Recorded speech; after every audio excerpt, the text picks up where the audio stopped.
My name is Jeff Newman.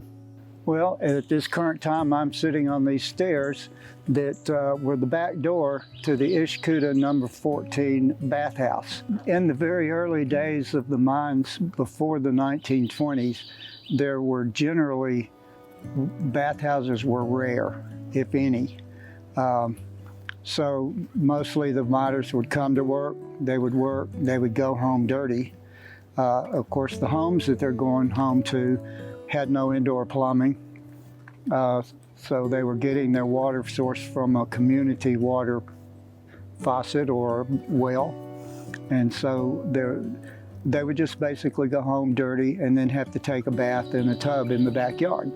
And it wasn't until the beginning of the 1920s when the corporate welfare programs started to go in. The companies were realizing that if they were going to keep good quality workers, they were going to have to improve the living conditions of the homes and the facilities that the miners used in order to get through their day.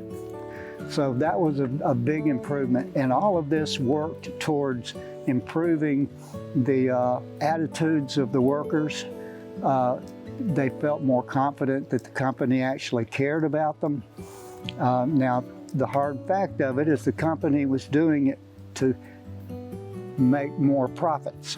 But the miners were actually benefiting greatly from that because they were now getting medical care and, like I say, improved home conditions, better schools for the students, better stores in the communities, and so everything improved because of that. And the bathhouse was one of those big steps towards improving the quality of the workers' day and their life.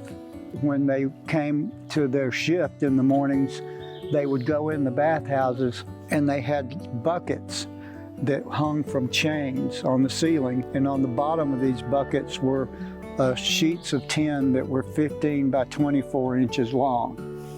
And they would put their personal possessions in the bucket. They would hang their clothes that they were going to wear later in the day onto the bottom of it. Then they would take that chain and pull it up to the ceiling, and they would lock off the chain so that nobody could get to their personal items.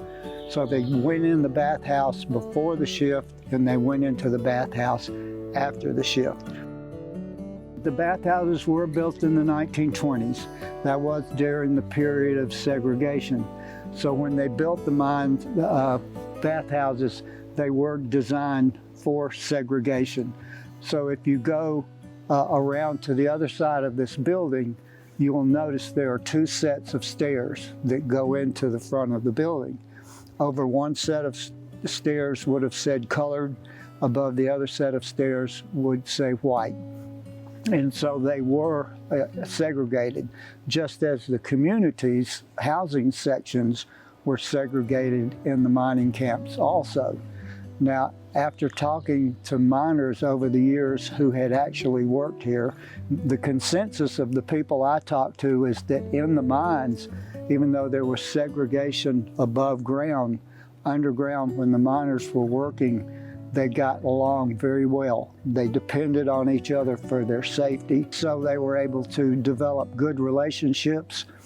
And outside of the mines, they still had friendly relationships, but they also lived in a segregated community, so they had to go to different areas.